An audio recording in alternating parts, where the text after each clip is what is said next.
Bonjour tout le monde, ici Christian.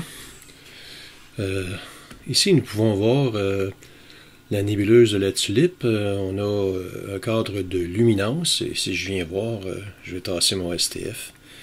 Si je viens voir l'historique, j'ai changé l'identification du cadre évidemment. J'ai fait un recadrage, chacune de mes poses que vous allez voir, je n'ai pas utilisé l'autocrop. Et du coup, j'ai été obligé de faire une copie astrométrique pour aller chercher les coordonnées. Et j'ai appliqué une correction de dégradé au lieu de prendre DBE. C'est essentiel dans le tutoriel que je vais vous présenter aujourd'hui. Donc ici, on a la luminance. Si je l'écarte, on peut voir en haut à gauche la couche S2, la couche HA au centre, la couche O3 à la droite. On a le rouge, le vert et le bleu.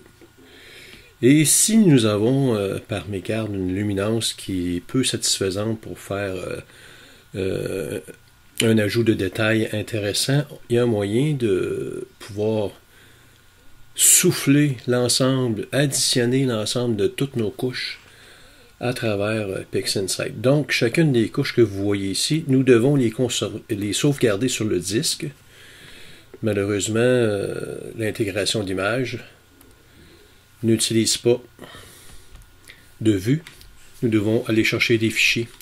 Donc, vous pouvez voir ici que ma couche bleue, achat bleu, j'ai 36 minutes, achat, j'ai 2h06, O3, j'ai 1h50, S2, 2h, luminance 42, le rouge 36, le vert 36 également. Donc, on n'a pas de luminance extrêmement avec beaucoup d'heures d'acquisition, mais on a un ensemble qui pourrait être intéressant.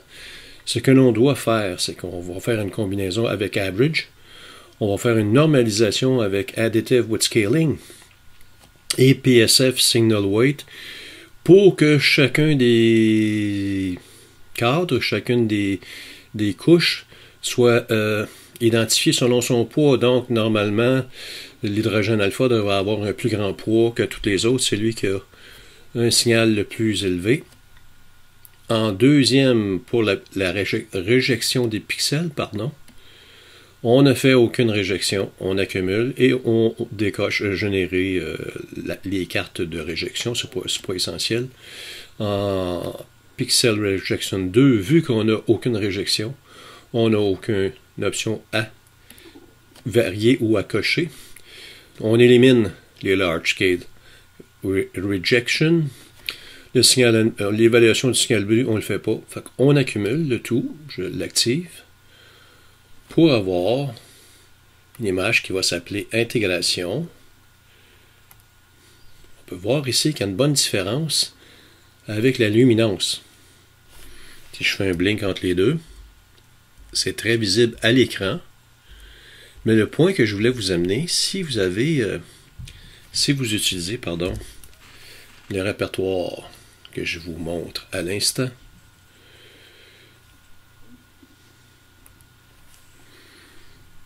attendez, j'en ai plusieurs sur mon système, je vais agrandir la fenêtre.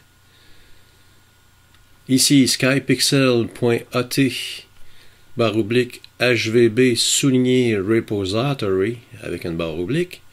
Ce sont tous les scripts de M. Harnament.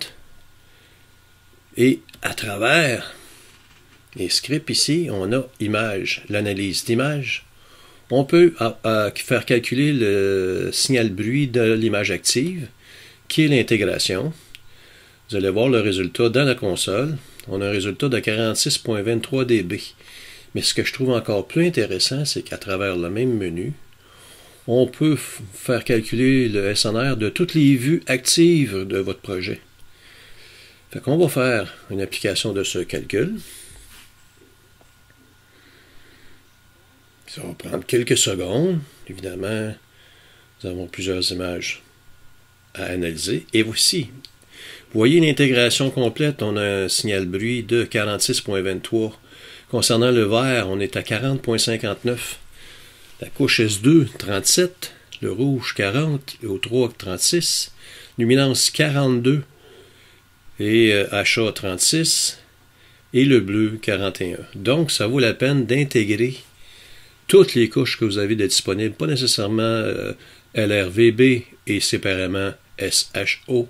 Vous pouvez cumuler le tout pour avoir une meilleure image, pour pouvoir avoir des détails fort précis lors de votre traitement. En espérant que vous avez apprécié ce petit truc. À la prochaine.